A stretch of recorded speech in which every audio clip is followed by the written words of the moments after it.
We have in front of us a spreadsheet which has a list of names, first and last names, and certain classifications and various departments where these people work and how much sales they brought in.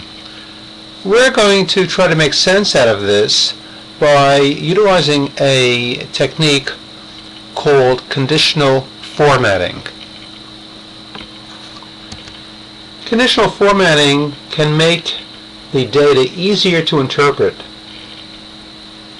and we will see it's going to change the appearance of the data based on the values that we have. And it's called conditional format because the data must meet certain conditions to have the format applied to it. So if we take a look at the example we have over here, if we would like to highlight all those people that had sales greater than $25,000, we could define a conditional format that tests the value in the cell, recording these sales, and when it sees a value greater than 25,000, it'll apply the appropriate format we wish. It could be a color, it could be some other shape, and we will see this momentarily. In addition, we can highlight cells that are between values, let's say between 25,000 and 100,000. We can show cells that are above or below an average value, or that contain values near the top or bottom of the value range, or that contain values duplicated elsewhere in the selected range.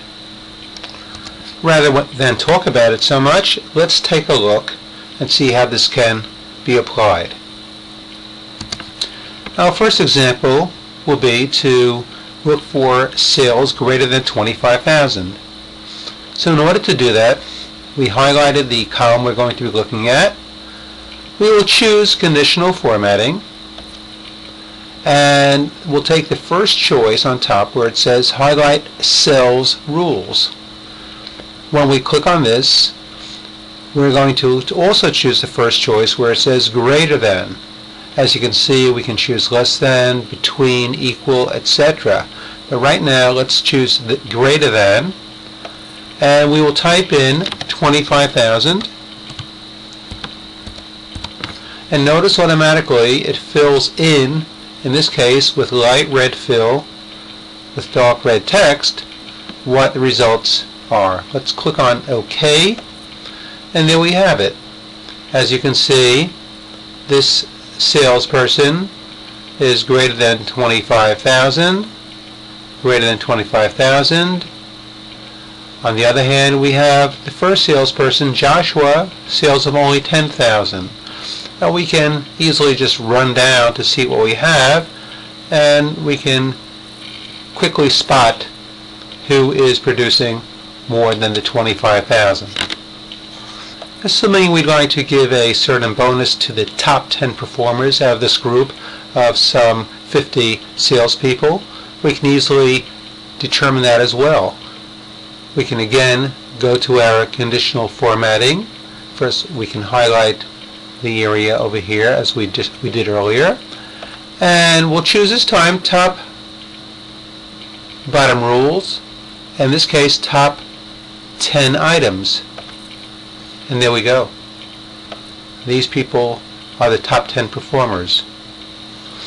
Let's go, and instead of the top 10, let's choose the top 10%. So we have again something very similar. Let's highlight it, in this case top 10%. Notice before we even do that, we can choose a bottom 10%, those that are above average, below average, etc. Let's choose the top 10%, and again we'll choose the same color, and there we go. The top 10%, let's take a look. We have 1, 2, 3, 4, 5, and the reason for that is because altogether we have approximately 50 salespeople, and it shows us very clearly the top 5. Let's quickly look at three other very useful ways to illustrate the data that we'd like to see.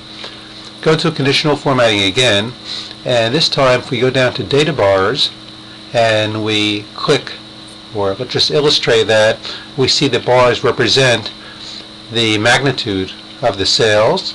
If we go down to color scales and we choose one of these, we see again the green represents the highest, and then we see as a change of color from the medium to the lowest. And finally we have icon sets, which is pretty neat. Let's choose one down here where we see the various colors represent the magnitude also.